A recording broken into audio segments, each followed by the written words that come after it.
That's pretty much a rule. Like the less you pay, the worse quality the food is going to Yeah. be.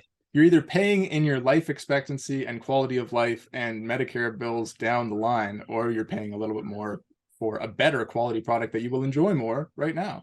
And also, that might even be an encouragement to other people in other walks of life is like, don't just, this is even a video I watched earlier, something akin to this, about the different mentality of people saving for retirement and people who are willing to spend money in their life right now and be like, I'm willing to spend life because this is the moment that I'm alive. This is also the moment when, I have a bit more energy, I have a bit more agency. It's like, do I really want to just be wealthy when I'm 65 and then I can like kind of creak my body around and like go see Rome at that point? Or do I want to like go to Rome now while I actually have a good set of legs and like Forget about it. Honestly, if civilization is like still around in 20 years, I mean that'll be pretty remarkable. We just yeah, have you're not no wrong. idea what's going to happen.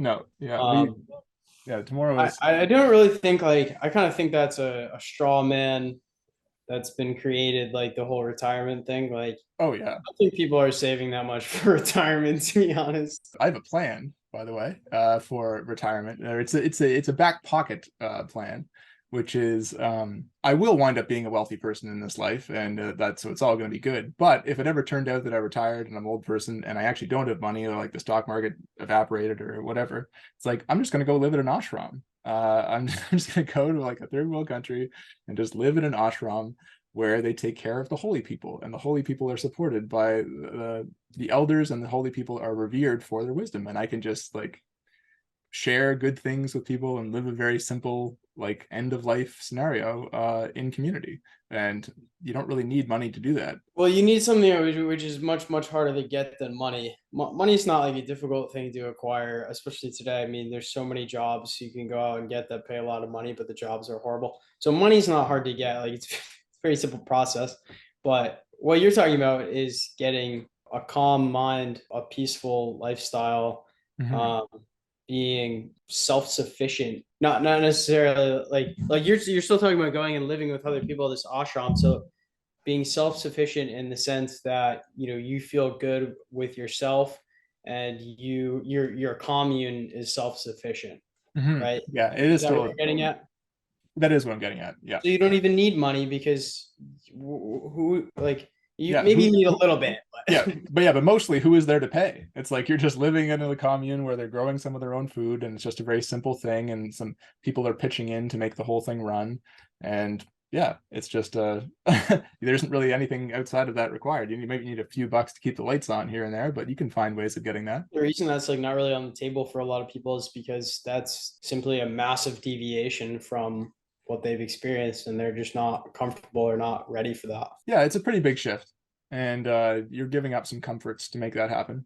But it's also it has a lot to offer as well. And as I say, I don't know that that will be my my end of life scenario, but I have that. It comforts me to know that that's always an option. To know that if I ever just wanted to leave this Western world behind and go do that, then I could. And I wouldn't really need money to make that happen. I just need enough for the plane ticket, and then I'm good. But I'm not putting my eggs in that basket either. It's nice to have some comforting notions about what the future holds for us, even in Yeah, I like the mean, worst case scenario. I think the lesson I'm taking from this is this: your end of life scenario should not be hinging on money.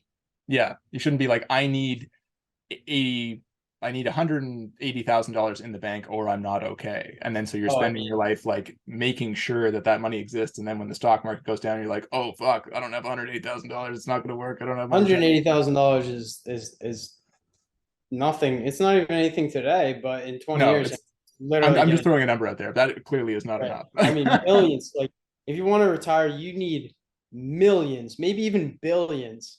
Mhm. I'm not even kidding because the way that things are going, dollars aren't going to be worth Yeah, much. dollars are Um, worth way less and less and less. Yeah. So, anyways, the money's not going to be worth anything when there's no people to pay to do stuff. There's no people to do labor. So the money isn't not worth shit. It's just worth wiping your ass with. It's like probably a good idea to keep that in mind if you're a young person planning for retirement.